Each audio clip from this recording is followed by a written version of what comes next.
महाराज जी के आज के विशेषांक में रक्षा सूत्र परिवार के सभी सदस्यों का हार्दिक स्वागत है। बाबा जी के भक्तों को राम राम, बोलो सीताराम। कुछ ऊंचे स्वर में उन्होंने कहा कि वह वृंदावन में माँ के लिए एक कुटी बनवाएंगे। वहाँ पर उपस्थित वायु वृद्ध लोगों ने महाराज जी की इस अटपटी सी बात को सुनकर उसे सांसारिक जीवन का त्याग करके उनकी उच्च आध्यात्मिक यात्रा का कोई संकेत समझा। दूसरी ओर कुछ लोग श्री माँ के भविष्य की अनिश्चितता से चिंतित भी हो गए। वर्ष 1974 में नैनीताल में इंडिया होटल की स्थापना हुई और माँ अपने परिवार के साथ होटल के ठीक ऊपर स्थित नई आवास गीता भवन में रहने लगी। बहुत जल्द ही गीता भवन नैनीताल की महिलाओं के लिए आध्यात्मिक गतिविधियों का केंद्र बन गया। माँ के छोटे से मंदिर में दैनिक पूजा, सुबह शाम की आरती के अतिरिक्त रामायण का निरंतर पाठ, श्री कृष्ण जन्माष्टमी पर उत्सव, प्रत्येक पूर्णिमा के दिन कीर्तन भजन के साथ साथ हरेला, मकर संक्रांति, शिवरात्रि आदि अनेक पर्वों पर यथाविधि पूजन होता। इस भक्तिमय वातावरण का प्रभाव पूरे नैनीताल पर पड़ने लगा। नैना देवी मंदिर के निकट स्थित गोवर्धन हॉल में संत महात्माओं के सत्संग हुआ करते थे। माँ अक्सर हरिदास बाबा, आनंदमयी माँ, स्वामी विद्यानंद जी जैसे कई विख्यात संतों के प्रवचन सुनने जाया करती थी। कैलाश मानसरोवर की यात्रा करने वाले भक्तों के लिए उन दिनों यात्रा से पूर्व गीता भवन जाकर माँ के दर्शन करने की एक प्रथा सी बन गई थी। वह सबसे पहले माँ के दर्शनों के लिए जाते और गीता भवन में ही प्रसाद ग्रहण करते। श्री माँ उनकी इस कठिन तीर्थ यात्रा के लिए कम्बल, गर्म ऊनी स्वेटर, टोपी इत्यादि आवश्यक वस्तुएं उपलब्ध कराती थीं। 1952 में जब नैनीताल की मनोरा पहाड़ी पर हनुमानगढ़ी मंदिर का निर्माण हो रहा था, तब महाराज जी बहुधा नैनीताल आने लगे थे। कभी कभी महाराज जी इंडिया होटल जाकर माँ को दर्शन देते थे।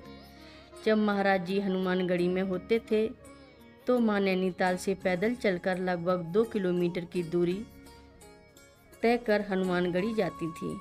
कभी कभी तो वह रात के 2 बजे ही हनुमानगढ़ी चली जाती थी। महाराज जी पहाड़ी के ऊपर अपनी छोटी सी कुटी में अपने 1-2 भक्तों के साथ कम्बल लपेटे बैठे होते थे। कुटी के एक कोने में एक मिट्टी के तेल की लालटेन जल रही होती थी। चारों ओर शांति एवं स्थिरता का वातावरण होता। कई बार महाराज जी माँ से भजन सुनाने को कहा करते थे। माँ बताती थीं कि महाराज जी के 2 प्रिय भजन थे, हो निर्विकार तथापि तुम, और दूसरा सुमिरन कर ले मेरे मना। माँ अपने गंभीर और मधुर स्वर में महाराज जी को भजन सुनाती थी। माँ की आंखें बंद होती और महाराज जी की आंखों से आंसू बह रहे होते। समय बीतने के साथ माँ और उनका पूरा परिवार महाराज जी के साथ भारत के विभिन्न मंदिरों एवं तीर्थ स्थलों की यात्रा पर जाने लगे। रामेश्वरम, जगन्नाथपुरी, बद्रीनाथ, तिरुपति बालाजी, प्रयागराज और भी अनेक तीर्थ स्थलों की यात्रा के दौरान अधिकांशतः सबके ठहरने की व्यवस्था धर्मशाला में की जाती थी। जैसा कि मुझे याद है, श्री माँ के साथ हुई मेरी यात्रा के दिनों में उन्होंने बताया था कि वे पुरी में दूध वाली धर्मशाला और चेन्नई में सिंधी धर्मशाला में रहा करते थे।